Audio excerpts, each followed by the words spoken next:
ओम शांति। आज का महावाक्य है, मीठे बच्चे, बाप के पास जो वक्र है उसका पूरा ही अंत तुम्हें मिला है, तुम उसे धारण करो और कराओ। बाबा सांगत आहेत की माझ्याजवळ जे वखर आहे, जे सामग्री आहे, सामान आहे, तर ते काय करायचं आहे, आपण यूज करायचं आहे आणि अनेकांना सुद्धा त्याचा लाभ करून द्यायचा आहे। जसं की वखर याचा अर्थ, जसं दुनियेमध्ये अनेक प्रकारचे दुकान आहेत, तर प्रत्येक दुकानामध्ये वेगवेगळे क्वालिटीचे वेगवेगळे आपल्याला साहित्य भेटतात। जसं कपड्यांच्या दुकानामध्ये गेला तर तुम्हाला रेडीमेडपासून अनेक प्रकारचे कपडे, लहान मुलांच्यापासून मोठ्यांच्यापर्यंत तुम्हाला कपडे मिळतात। जसं तुम्ही आता हार्डवेअर दुकानमध्ये गेला तर सगळे लोखंडाचे सामान मिळतात। त्याचप्रकारे किराणा दुकानामध्ये गेला तर तुम्हाला सगळ्या प्रकारचे म्हणजे खायचे वस्तू, रेशनपर्यंत, कडधान्यापर्यंत सर्व वस्तू आपल्याला त्या दुकानामध्ये मिळते। तर दुनियेमध्ये अनेक प्रकारचे असे दुकान आहेत, परंतु या पूर्ण सृष्टीमध्ये प्रजापिता ब्रह्माकुमारी ईश्वरीय विश्वविद्यालय ही एक अशी दुकान आहे, ही एक अशी हट्टी आहे, ज्या दुकानामध्ये तुम्हाला बाहेरच्या दुनियेमध्ये काय मिळत नाही, तर ते सर्व साहित्य, ते सर्व सामान ते तुम्हाला इथे मिळते। तर काय मिळते, बाहेरच्या दुकानामध्ये आपल्याला स्थूल वस्तू मिळतात, तर या दुकानामध्ये आपल्याला सूक्ष्म वस्तू मिळतात। तर ते सूक्ष्म वस्तू काय आहे आणि या दुकानाचा मालिक कोण आहे, तर या दुकानाचा मालिक आहे निराकार परमपिता शिव परमात्मा। तर परमात्माजवळ हे स्थूल सामग्री नाही आहे, तर परमात्माजवळ आपल्याला आंतरिक सुख, शांती, आनंद, प्रेम, पवित्रता, जे आपले आत्म्याचे दिव्य गुण आहेत, दिव्य शक्ती आहेत, जे आपल्याला दररोज कार्यव्यवहारामध्ये यूज करण्यासाठी पाहिजे असतात, तर ते सर्व दिव्य गुण परमात्मा आपल्याला देत आहे। तर कशाद्वारे देत आहे, तर इथं आत्मा, परमात्मा, मी कोण, परमात्मा कोण, परमात्मा काय कर्तव्य करतात, ह्याचं ज्यांनी संपूर्ण ज्ञान घेतलेले आहे त्यांना हे परमात्माकडून मेडिटेशन केल्यानंतर परमात्माकडून प्राप्ती होते।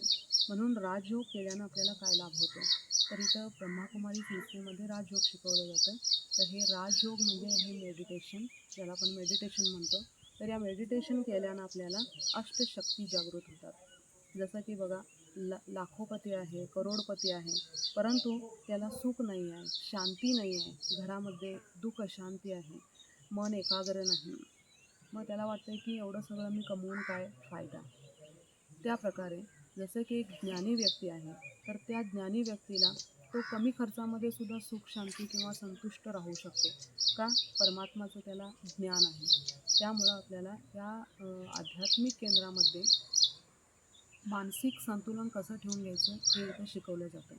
तर इथं काय दिलं जातं, सुख, शांती, आनंद, प्रेम, पवित्रता। जसं तुम्हाला तिथं व्हरायटी वस्तू मिळतात, जसं बाहेरचं एक डी मार्ट आहे, डी मार्टामध्ये तुम्हाला कपड्यापासून सगळे, भांडीपासून सर्व, रेशनच्या वस्तू, भाजीपर्यंत तुम्हाला सर्व वस्तू भेटतात।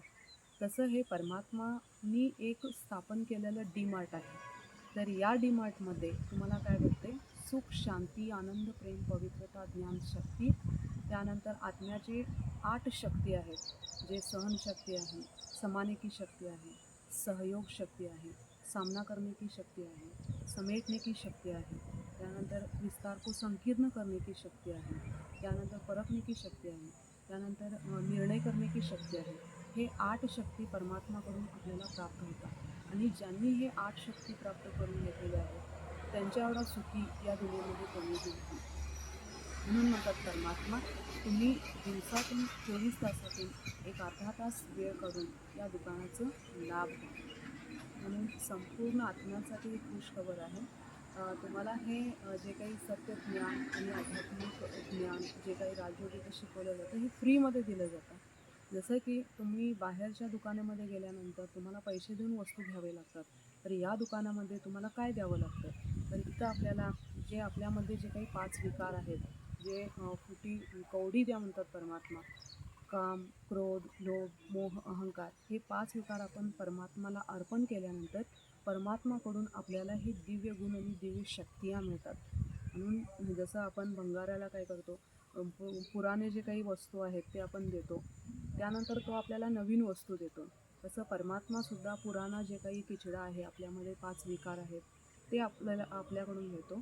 त्यानंतर त्याच्याकडून आपल्याला काय मिळते, तर हे सर्व दिव्य गुण आणि दिव्य शक्तियाँ मिळतात. म्हणून म्हटलं जातं की हिम्मत का एक कदम रखो तो हजार कदम परमात्मा मदत करेंगे. तर आपण कोणत्याही शुभ कार्यामध्ये किंवा चांगल्या गोष्टी धारण करण्यामध्ये आपण काय केलं पाहिजे, हिमतीचा पहिला पाऊल पुढं ठेवला पाहिजे. तेव्हा परमात्मा आपल्याला हजार कदम आपल्याला मदत करतो. त्यासाठी सर्वांना खुशखबरी आहे. तर या दुकानामध्ये येऊन सर्वजण हे मान स्वीकारतात. ओम शांती.